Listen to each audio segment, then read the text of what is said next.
Finally আমিও বানিয়ে ফেললাম মুস্তারিন আপুর সেই ভাইরাল নুডলস রেসিপি। বাড়িতেই যদি এত সহজে নুডলস তৈরি করা যায় তাহলে আর দোকান থেকে কেন কিনবো। তাই আজকে খুব সহজে আমি এই রেসিপিটা তৈরি করে ফেললাম। তো এই নুডলস রেসিপিটা আমি কিভাবে তৈরি করলাম আজকে তোমাদের সাথে আমি এটাই শেয়ার করব। ভিডিওটা না টেনে ফুল ভিডিও দেখতে থাকো। এই নুডলসটা তৈরি করার জন্য আমি কিছু সবজি নিয়ে নিয়েছি। এখানে বরবটি, কাঁচামরিচ, পেঁয়াজ, সিম, একটা শসা আর একটুখানি ফুলকপি নিয়ে নিয়েছি 1 কাপ পরিমাণ ময়দা। তোমরা চাইলে আটা দিয়েও তৈরি করতে পারো। আমি আজকে এই সবজিগুলো দিয়ে সবজি নুডলস তৈরি করব। তার জন্য আমি সবজিগুলোকে ভালোভাবে কেটে নিচ্ছিলাম। এগুলো কেটে নেওয়ার আগে আমি ভালোভাবে ধুয়ে নেব। সবজি দিয়ে আমার যে কোনো কিছুই খেতে অনেক ভালো লাগে, তাই আমি যাই রান্না করি না কেন সাথে একটু সবজি অ্যাড করে দিই। আজকে বাড়িতে তেমন কোনো সবজি ছিল না, তাই এগুলোই আমি ব্যবহার করলাম। সবজিগুলোকে আমি ছোট ছোট স্লাইস করে কেটে নিচ্ছি। আমার সবজি কাটা প্রায় শেষের দিকে। আমি শসাও কেটে নেব। আমার যে কোনো খাবারের সাথে শসা খেতে অনেক ভালো লাগে। এইদিকে আমার সবজিগুলো কাটা শেষ হয়ে গেছে। আমি এখন এই সবজিগুলোকে সাইডে রেখে ময়দার ডো তৈরি করে নেব।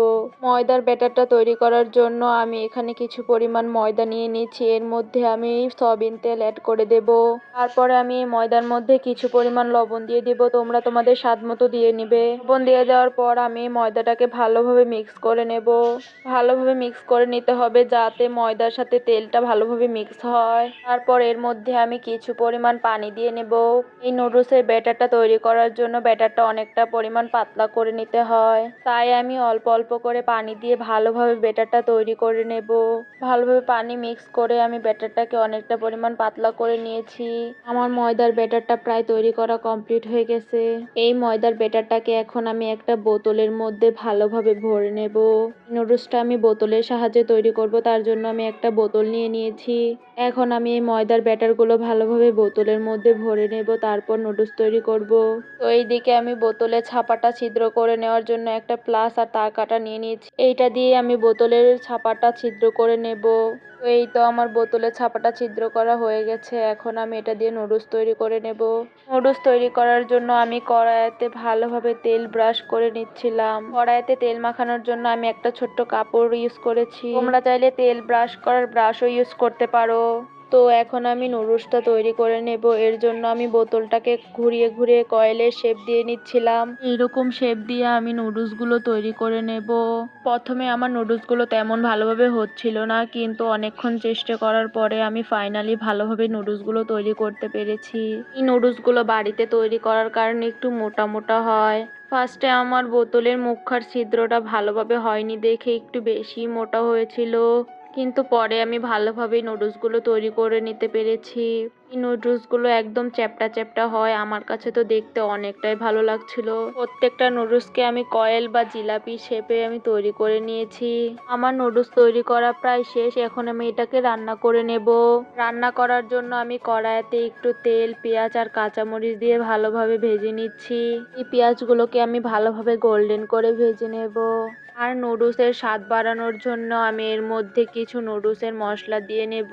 1 প্যাকেট মশলা আমি আগে দিব আর 1 প্যাকেট মশলা আমি রান্নার শেষে দেব। এই মশলাটা ইউজ করলে নুডলসের স্বাদ দ্বিগুণ বেড়ে যায়। তোমরা চাইলে এই নুডলসের মশলাটা স্কিপ করতে পারো। অনেকেই নুডলসের মশলাটা খেতে পারে না, কিন্তু আমার কাছে এই নুডলসের মশলা না দিলে নুডলসই ভালো লাগে না। আমি যখনই নুডলস রান্না করি না কেন আমি এই মশলা তো ব্যবহার করবই। এইদিকে আমার পেঁয়াজ মরিচগুলো হালকা ব্রাউন কালার করে ভেজে নেওয়া হয়ে গেছে। এখন আমি এটার মধ্যে একটা ডিম দিয়ে দিব। নুডলস মানেই তো ডিম, ডিম ছাড়া নুডলস কখনোই ভালো লাগে না। আমার কাছে ডিম আর মশলা এই দুইটা না থাকলে নুডলস একদমই ভালো লাগে না। তো ডিমটা দিয়ে দেওয়ার পরে আমি এগুলোকে ভালোভাবে ভেজে নেব। এখানে আমি একটা মিস্টেক করেছিলাম।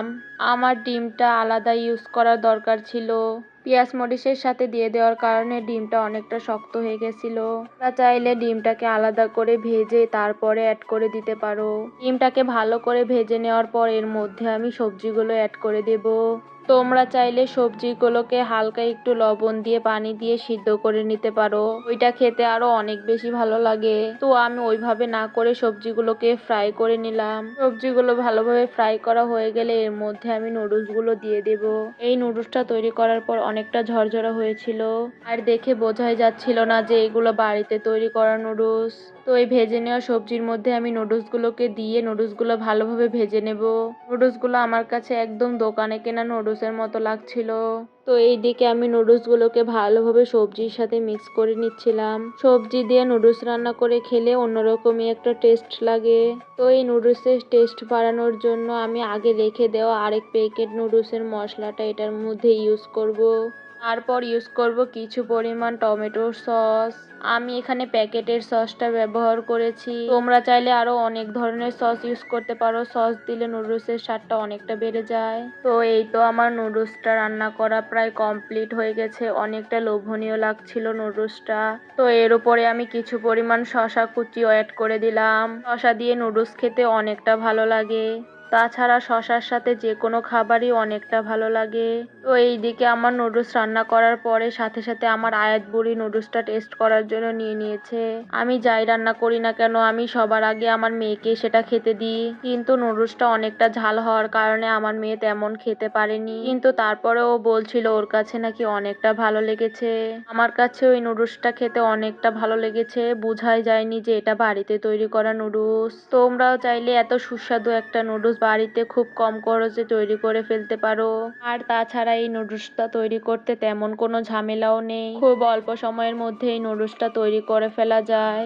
তাই দোকান থেকে এত এত দাম দিয়ে নুডলস কেনার চাইতে বাড়িতে খুব সহজে নুডলসটা তৈরি করে ফেলতে পারবে। তোমাদের কাছে আমার নুডলস রান্নার রেসিপিটা কেমন লেগেছে অবশ্যই কমেন্ট করে জানাবে। আর ভিডিওটা ভালো লাগলে লাইক কমেন্ট শেয়ার এবং সাবস্ক্রাইব করতে ভুলবে না কিন্তু। এবং ফেসবুক থেকে দেখলে ছোট্ট একটা ফলো করে দিও।